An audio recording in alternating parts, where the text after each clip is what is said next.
Hi friend, आपण माने केमती अछंती? मु तो बहुत भल अच्छी, आपण माने भी बहुत भल थे। आशा कर आज आसता आम जानवा महूर तार उपकारिता। महू माने एमती गोटे जिनस बहुत उपकार आसे। आपण मैंने अधे लोक जानी आ जानी न प्राय आसता कौच तार उपकारिता कौन कौन समस्ते जानी जे महू तुलसी खाइले ठंडा छाड़ी जाए। समस्त बड़ पिला हो छोट पिला हो समस्ते खाते, सेटा तो समस्ते जानते। आहरी केते उपकारिता मुझे कौच।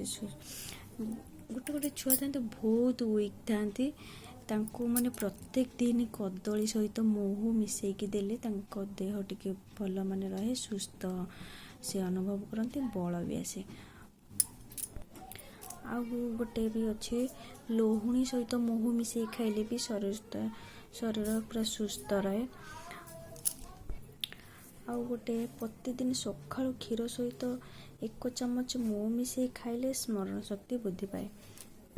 एबे शीत दिन है, प्राय लोकंकर गला दरज रही है। खाइबा पर 1 चमच महू खाइले गला सफा रहे, दरज हुए। आउ गोटे शुणु, जार मधुमेह रोग होता, मधुमेह रोग चीनी न खाई 1 चमच महू सहित माने क्षीर रे महू मिसेकी नितिदिन पीले धीरे धीरे माने से मधुमेह रोग सुस्थ हो जाते। आ गोटे भी जानवा प्रतिदिन 3-4 थर सिजा सारू सहित महू मिसे खाइले दंडिस रोग दूर होता है।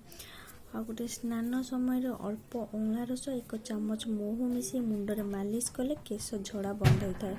लेंबू पानी रे महू मिसे पीले रक्तचाप रोगी आराम मिले। आ पोड़ा स्थान रे महू लगेले जला हेनी, माने जो पोड़े सेटा पोड़बनी कि फटका हेनी, घा सुखिबार भी साहाय्य करता है। आ गोटे 1 भाग गोलाप माने गोलाप जल ग्लेसिन 2 भाग महू मिसे मुहर नियमित लगेले व्रण होई न थाए।